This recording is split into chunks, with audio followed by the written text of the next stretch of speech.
Ya, salam sejahtera bagi kita semua. Berjumpa lagi dengan saya Pastor Jonas Senduk dalam program Suara Akhir Zaman, Yesus itu Tuhan. Haleluya.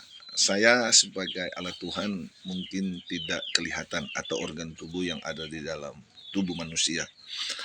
Tetapi saya rindu membagikan berkat bagi kita semua, khususnya bagi kita orang Kristen. Bahkan status kita adalah pengajar kasih karunia, atau kamu yang suka cari-cari follower di dalam media sosial, baik di TikTok, di FB, di YouTube, dan lain dan sebagainya. Stop dengan perbantahan, karena itu cara kerja setan. Stop pembenaran diri. Kita belajar tentang Yesus. Kita tidak perlu ditahu orang bahwa kita itu diurapi. Kita tidak perlu dikasih tahu orang bahwa Anda sangat spesial di hadapan Tuhan, atau Anda diurapi oleh Tuhan.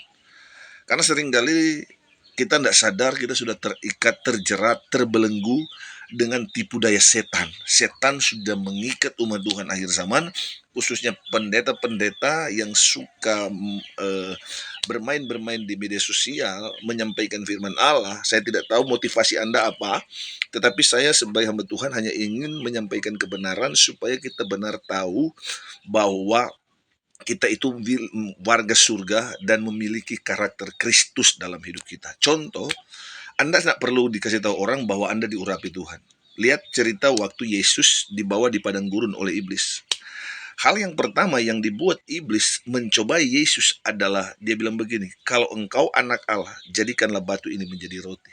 Saudara lihat, Tuhan tidak ikuti itu. Tuhan tidak ikuti itu. Tapi dia bilang begini, ada tertulis manusia hidup bukan dari makan dan minum, bukan dari roti, tetapi dari firman Allah. Yang kedua, dia membawa Yesus di atas gunung dan suruh menjatuhkan diri ke bawah. Dia membawa Yesus untuk menyembah dia.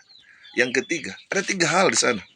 Tapi Yesus tidak lakukan hal-hal yang dimau oleh setan. Itu sebabnya ada begitu banyak kita orang Kristen atau pengajar kasih karunia di akhir zaman ini terjebak dengan hal-hal yang seperti itu.